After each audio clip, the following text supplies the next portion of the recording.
Do you have your eye on this Surface Duo at all, Will? Are you interested in this thing at all? Yeah, it's like kind of like a notebook, but it has two screens. Yeah. Yeah. I've been, obviously, this concept has existed dating back to the Microsoft Courier, which feels like a billion years ago. It really feels like a long, long time ago when that thing, Courier. you remember that thing? No. The person on the subway was using it, and it was before, I mean, maybe you can find out what year it was. I see 2009 people talking about it. Really innovative design at the time to replace laptops, really.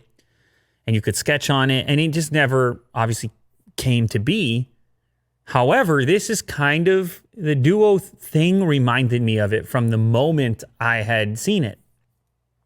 So Microsoft never gave up on it, just took a while. Yeah. And they shrunk it in the case of the Surface Duo, and it's sort of more of a phone replacement now than a laptop, but it's an interesting device because it's a whole new form factor that we're really not familiar with, and it's a different take on the idea of the foldable because the foldables we see right now have to fold the screen itself, and it's a little bit weird at the moment, that whole thing, because you can end up with the crease that everyone wants to ask about, and there's durability questions, and the Galaxy Fold had the whole dust conversation. Well, of course, Microsoft said, we are going to do something different. We'll do two screens with a hinge in the middle, and the whole thing's going to flip and flap, and it's going to be a great time. That one you're looking at is the Neo, right? This is the Neo. Yeah, there we go. That's the Duo right Yeah. there. Oh, wow. The music. Oh, wow. Look at that. So anyways, the reason I'm bringing it up again, because obviously the event kind of covered everything. It took place a while ago at this point, the introduction to it.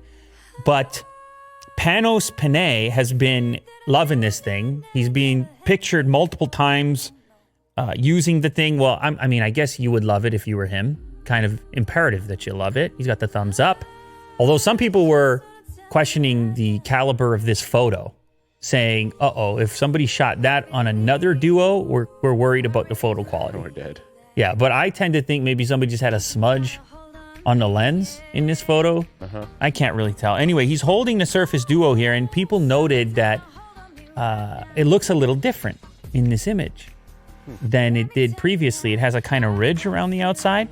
And so people had to decode exactly what was going on. And it turns out that it's wearing some kind of special case to keep the device safe. A custom engineered bumper sort of thing, maybe. I don't know if it will ship with this thing included or if it will be an accessory, but it looks to provide some degree of protection. Just a quick reminder, because this device is coming up fairly soon. Specs. It's interesting because the specs are going to be a little bit older at the time that it eventually launches, but they said they're going to update it. It's going to have a Snapdragon 855, 6 gigs of RAM, 64 or 256 of storage, 11 megapixel camera inside of the device, and two AMOLED 5.6-inch displays at 1800 by 1350. It's also going to have a fingerprint reader and a 3460 milliamp hour battery. It's going to have Android 10 at the time it launches with a Microsoft launcher as the UI. It'll be really interesting to see Microsoft's interpretation of Android, how they want Android to look, because they tried to do a mobile OS at one point. They've tried all kinds of different things, and now they're building something on top of Android. Are they going to go overboard? Is it going to be minimal? I'm curious to see it. What's interesting, though, is the spec sheet isn't really all that premium by the smartphone standard of right now. And so you start to question the eventual price of the thing, particularly since the other foldable devices have been targeted really at that premium segment, flagship segment. But in this case, you've got two 5.6-inch AMOLED displays, so that makes this completely different as well.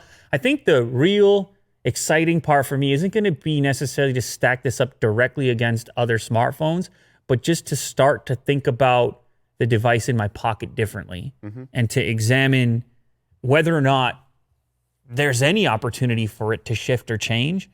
The last time that happened, of course, was with the Galaxy Fold, And so I'm curious to see this implementation if it can achieve that thing, because that's what they're all aiming at. Yep. Is potentially delivering the next phase, maybe the beyond just a smartphone. But it is going to be weird because you kind of got to wrap your head around the idea that it's just the form factor is not really a phone as you know it and love it right now. You got to open the thing up to do everything. And that's what I ended up doing with the Fold, to be honest. I never used that little screen on the outside. I just opened it up for everything because I didn't want to use that little screen. So I don't know. Time will tell, but certainly for media consumption and stuff like that, a little book, it's kind of nice. Yeah, a little book, a little notebook action in there.